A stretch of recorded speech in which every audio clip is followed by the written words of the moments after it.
Une finale surréaliste, irrationnelle, baroque. Beaucoup d'adjectifs ont été ajoutés à ce mot final. Il y a tout juste une semaine, ici, dans Radio Foot, on vous parlait d'une finale rêvée, une finale de Lyon aussi. Elle s'est donc achevée dans une certaine confusion. Le match, certes, est allé à son terme. Le Sénégal a remporté la compétition, mais les incidents survenus sur la pelouse marocaine ont gâché la fête. Depuis, tout le monde en parle, tout le monde a son analyse, bien sûr, et tout le monde voudrait comprendre pourquoi cette finale a-t-elle mal tourné, pourquoi est-elle sortie des rails. Alors on en a beaucoup parlé sur cette antenne et dans Radio Foot depuis le début de la semaine. Les autorités de chacun des pays concernés, c'est-à-dire le Sénégal et le Maroc, se sont aussi exprimées. Ces dernières heures, pour le Maroc, c'est le roi lui-même, Mohamed VI, qui a cherché clairement à calmer les esprits, évoquant un résultat remarquable pour les Lions de l'Atlas, surtout à son classement en FIFA. Ils sont 8e actuellement et il a aussi précisé la fraternité interafricaine reprendra naturellement le dessus. Le peuple marocain sait faire la part des choses et il ne se laissera pas entraîner dans la rancœur et la discorde. Tout ça à cause d'un match de foot, bien sûr. L'ancien international sénégalais El Hadji Diouf a salué dans une tribune publiée par le journal Le Monde. Il a salué une organisation de très haut niveau et il ajoute que les deux pays ont trop d'histoire en commun et trop d'avenir à construire pour laisser une finale aussi intense fragiliser une amitié séculaire. On peut être adversaire 90 minutes sans cesser d'être frère, souligne El Hadji Diouf en disant qu'il a appris cela du football. On revient au fait, la fête a été gâchée, comment réparer? Peut-être comment simplement revenir à la règle de ce qu'il n'y aurait pas dû se passer, Eric Rabessandratana. Ouais, c'est surtout que je vais faire la partie sportive, c'est-à-dire le match a été quand même vraiment intéressant. C'est-à-dire qu'il y a eu cette partie-là qui est vraiment déjà une vraie valeur ajoutée pour le football africain et pour la Coupe d'Afrique des Nations. C'était un match très disputé. Vraiment, on avait deux équipes, vraiment. On savait, les deux meilleurs du continent Exactement, africain qui étaient en finale. Et ça a tenu je sais plus comment on dit, ses promesses, voilà, exactement. Ça a été un match intéressant. Après, je pense que là où les fautes sont véritables, c'est sur l'organisation et sur la tenue de tout ce qui va autour du match. Parce que même si pendant la compétition, il y a eu d'autres histoires, on a vu des problèmes d'arbitrage, des problèmes de public, des problèmes on va revenir sur l'histoire de la serviette sur la demi-finale. Non, mais on a vu des choses qui n'existent pas qui ne doivent pas exister en tout cas. Mais qui n'existent pas, mais qui sont surtout arrivées parce que les émotions ont pris le pas sur la réalité, sur simplement le fait que ça reste du football et les que même s'il y a une compétition et la pression, l'obligation de résultat, tout ce climat qu'il y a pu y avoir autour de cette équipe du Maroc qui a été quand même assez forte parce que mentalement pour résister à tout ça, il y a eu des tensions, il y a eu des matchs à jouer qui ont été difficiles, mais ça a été compliqué et gérer toute cette pression, déjà, franchement, chapeau au Maroc. Même si, à la fin, évidemment, qu'il y a eu, tout est sorti en fait sur cette finale. C'est-à-dire qu'on est arrivé à l'apogée ça a été l'aboutissement de leur parcours. Et du coup, derrière, il n'y a plus de maîtrise. Et là, à partir du moment où il n'y a plus de maîtrise, mais là, quand il n'y a plus de maîtrise, pour moi, c'est la CAF. C'est-à-dire que dans l'organisation, quand on voit des choses qu'on n'a jamais vues au football, c'est-à-dire des joueurs qui se retrouvent à côté du but pour aller protéger une serviette. Déjà, juste ma phrase, on la sort du contexte, on se dit mais qu'est-ce qu'il raconte? Mais d'aller protéger une serviette d'un joueur qui est... Non mais voilà, j'ai envie de dire, on a perdu complètement la rationalité du sport, du football, de la compétition.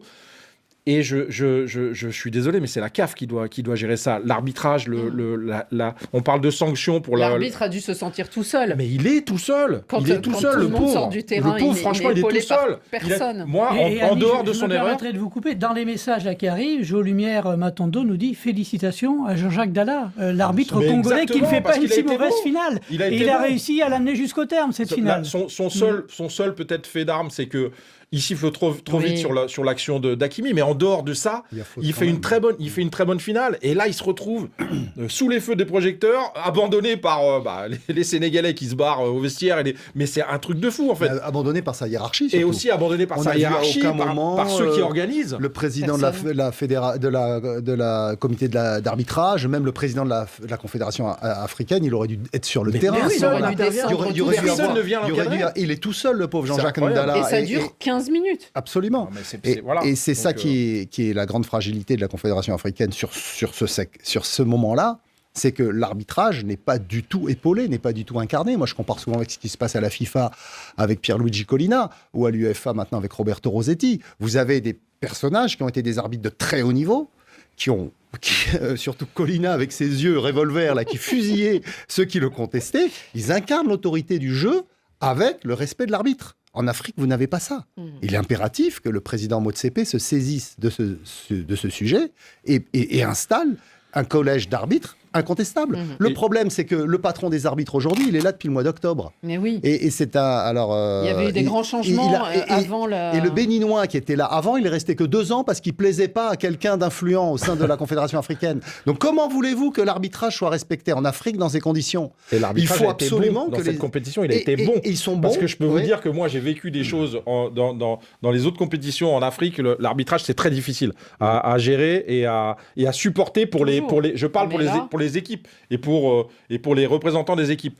Mais là, je vous jure que dans cette CAN-là, l'arbitrage a été bon, même s'il y a toujours des petits trucs, mais il a été bon dans cette CAN. Ils sont vraiment bons. Ces arbitres, quand on les aide et qu'on les soutient et qu'on les protège... Vous avez regardé la CAN à la radio. Ils l'ont regardé sur RFI à la radio. Bon. Non, il a été bon. Non. Soyons sérieux. Bien sûr qu'il y a des Soyons choses sérieux. Soyons sérieux. Non, dans tout le monde. Non. Rémi. Concernant d'abord l'arbitrage, parce que c'est là où les problèmes commencent. Oui, non, mais il n'était pas au niveau, on l'a tous dit, des infrastructures et de la qualité. Les infrastructures ont été bonnes. Oui. Ça, on doit féliciter le Maroc. Et d'ailleurs, je félicite surtout même le discours du roi, ce message. Bien sûr. Parce que celui-là est beaucoup plus apaisant par rapport à certains joueurs mais qui il faut ont quand même remettre les choses à la bonne place. Voilà. Ce n'est que du foot et ce n'est qu'un match. Il a un peu balayé la pression qu'il y avait autour de tout ça. Et puis, il faut savoir que beaucoup d'équipes subsahariennes utilisent les infrastructures du Maroc. Il y a souvent eu un bon accueil là-bas. Donc, et depuis des années. Des années. Mais cependant, je veux d'abord mettre du bémol par rapport à l'organisation. C'est-à-dire, s'il faut parler de l'organisation, c'est vrai qu'il y a eu cet incident. Non, mais on voulait parler de la finale, de ce qui s'est passé à la finale. On devrait parler de, bien évidemment, lorsqu'on parle seulement de la finale. Bon, vous voulez qu'on aille à la finale parce que je voulais parler des autres compétitions de la CAN. Par exemple, dans mon propre pays, et je connais par exemple des problèmes qu'il y a eu là-bas où les gens se plaignaient des tests Covid. Souvent, à la CAF, on fait ça. Mais maintenant, au niveau de l'arbitrage, et il y a eu des premiers problèmes. Pas spécialement de l'arbitrage, mais de ces événements de fin de match qui ont gâché la fête, Rémi, qui ont gâché la fête africaine. Il faut savoir, Annie, que ça aurait été pareil si ça se passait une Coupe du Monde. Qu'est-ce qui gâche la fête? La fête commence à se gâter avant. Parce que, par exemple, vous avez parlé du problème des serviettes. En demi-finale, une confédération africaine de football est en train de voir des événements incroyable où on vole la serviette au Nigeria. Du gardien du Nigeria. Et vous ne parvenez pas à régler cela. Vous arrivez encore maintenant en finale. Ce n'est pas une serviette, ce n'est pas 2, ce n'est pas 3, c'est 6.